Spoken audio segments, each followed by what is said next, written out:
Qual foi a primeira crise que você sentiu também no mercado? Eu comecei em 83. 83 foi um ano muito particular que o mundo estava vivendo as consequências severas do aumento da inflação, que foi causado por um excesso de crescimento e por um choque gigantesco de petróleo. O petróleo custava alguns centavos de dólar, ele bateu $12. Os países o barril custava centavos de centavos de dólar. Eita. Ele bateu $12, assim, né, na virada da década de 70, veio subindo, subindo. E, então, países como o Brasil importavam demais combustível, eram dependentes da importação de combustível. Os preços das nossas commodities caíram. O Brasil teve um balanço de pagamentos estourado, arrebentou. A gente não conseguia pagar a dívida. E aqui a inflação começou a subir, o dólar subia. Essa história toda, a inflação chegou a bater 100%. Já era uma crise muito forte. O Banco Central americano, olha que história interessante, subiu a taxa de juros, agora está subindo, né? A taxa de juros nos Estados Unidos deve chegar a 4,5% e o mercado já está enlouquecendo. Num belo dia, o Banco Central americano subiu a taxa de juros para 17%. Né? O Fed Fund foi para 17%. Isso jogou a América Latina numa recessão, numa crise de dívida enorme. Nessa época foi a crise das dívidas dos países da América Latina. Então, quando eu entrei no mercado, a gente já vivia sobre esse problema, uma inflação muito alta, o Banco Central tentando rolar a dívida, que era todinha rolada em algumas semanas, os títulos eram indexados em dólar ou no IGPM, eram RTNs cambiais ou monetárias que chamavam. E, bom, aí num determinado dia, o Delfim Neto, que era o ministro da Fazenda, precisava fazer um acordo com o Fundo Monetário Internacional, para o Fundo Monetário Internacional dar uma grana para o Brasil e o Brasil pagar os seus credores, para a gente continuar importando petróleo, peça de automóvel. Para sobreviver. Para sobreviver. E então... Tipo um bote salva-vida. Exatamente. E, então, o Brasil precisava fazer uma recessão. Em 83 a gente teve uma mega recessão e subiu a taxa de juros bastante e precisava fazer uma reforma fiscal. Vocês conhecem todo esse tema, né? Não tem nada de novo nessa história. Isso em 1983. Quase 40 anos atrás, a mesma história. Então, hoje nós não temos mais problema de dívida externa, mas naquela época era o grande problema. O Delfim assinou um compromisso com o Fundo Monetário de fazer um ajuste fiscal. Para fazer o ajuste fiscal, ele ia precisar mudar na forma de remuneração dos funcionários públicos, das empresas estatais e cortar despesas. A velha história. E ele fez dois decretos, que chamava, um teve um número de 2045 e outro 2065. Então, ele fez isso. E o que esses decretos fariam? Eles congelariam o salário dos funcionários públicos por 6 meses, com uma inflação de 100%. Pô, isso é devastador. Já funcionou isso em algum lugar? Porque eu sou mais novo, mas sei que dá. Não, devastador. Cara, olha, eu sei que eu estava um dia lá e nessa época eu não entendia absolutamente nada, né? E estava um dia lá trabalhando, não sei o quê, na minha mesa. A mesa ficava atrás de um vidro e via a mesa de operações. Aí o diretor levantou bravo. Ninguém sai daqui hoje. Eu lembro, eram umas 5h30. Eu tinha marcado com a minha... Já era casado, apesar de garoto, com a minha mulher na esquina da Rio Branco, ali na Cilelândia, às 6h30. Falei, cacete, e agora para eu sair daqui? Não tinha como avisar. Não tinha celular, não tinha porra nenhuma, né? Não tinha pager, não tinha... ainda não. Eu sei que eram 7h30. O que aconteceu? O Banco Central ia fazer um leilão de títulos e o mercado não queria comprar. Ele foi repetindo os leilões subindo até a taxa. 8 horas da noite. Ele ia subindo a taxa até ter um credor. Exatamente. E deu umas 8 horas, começou a vir uma manifestação, uma passeata. Então, eu lembro, eu tinha a minha mulher brigando comigo naquela época, que eu estava atrasado, mas eram isso é quase padrão, 8 horas né? da noite.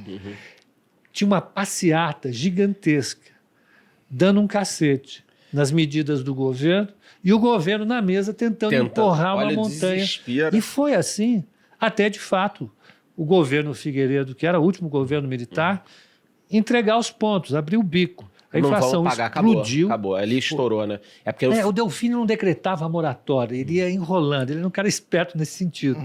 Mas, a partir dali, o mercado viveu uma crise muito grande de credibilidade. O Delfim acabou dando um totó, ele não pagou um pedaço da correção monetária de uns títulos, ele tirou o preço do chuchu, foi famoso isso daí. E aí você não conseguia mais ter título negociado, a bolsa parou. Eu lembro, teve um dia lá que os caras chegaram na corretora e falaram, 90% vai para o olho da rua. E era bem assim, né? Eu escapei de todos esses... Você era os 10%?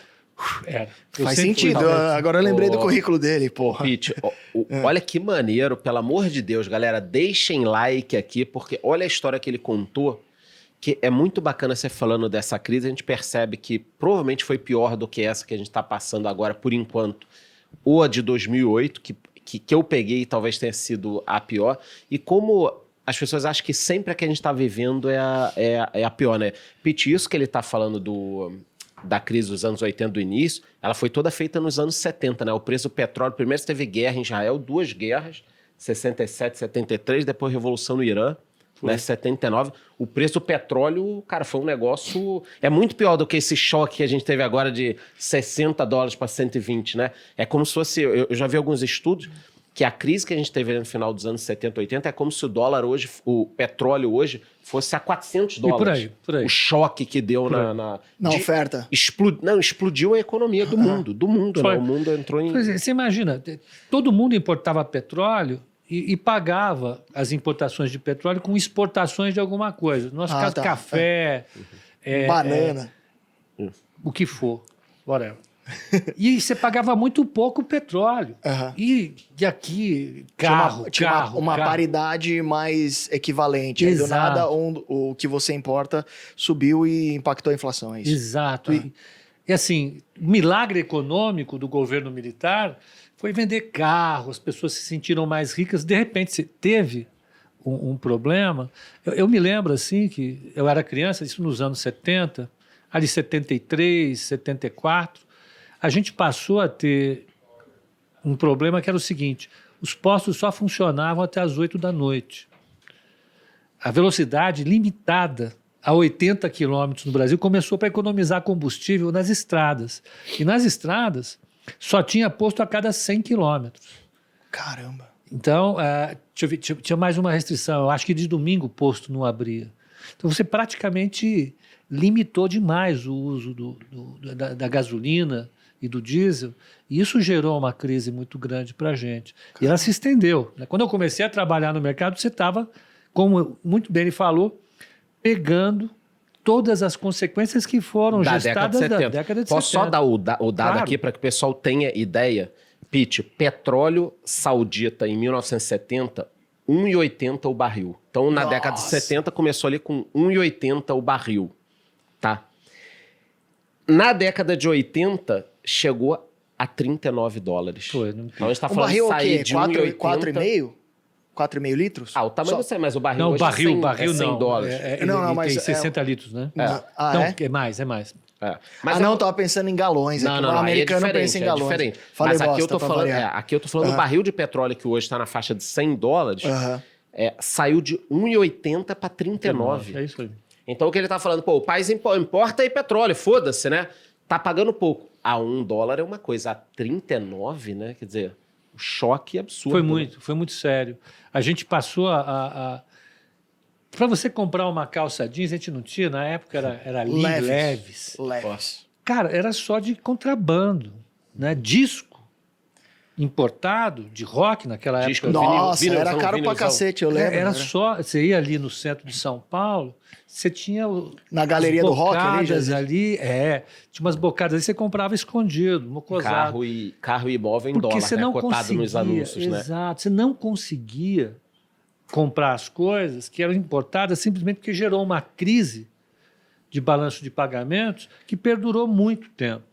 Você só foi resolver, de fato, a crise do balanço de pagamentos ali quando, no governo Itamar, teve lá fora você fez um arranjo muito importante, que foi chamado Plano Braid, que era o Nicholas Braid, que era o secretário de Tesouro americano. Ele renegociou as dívidas de todos os países latino-americanos que estavam quebrados.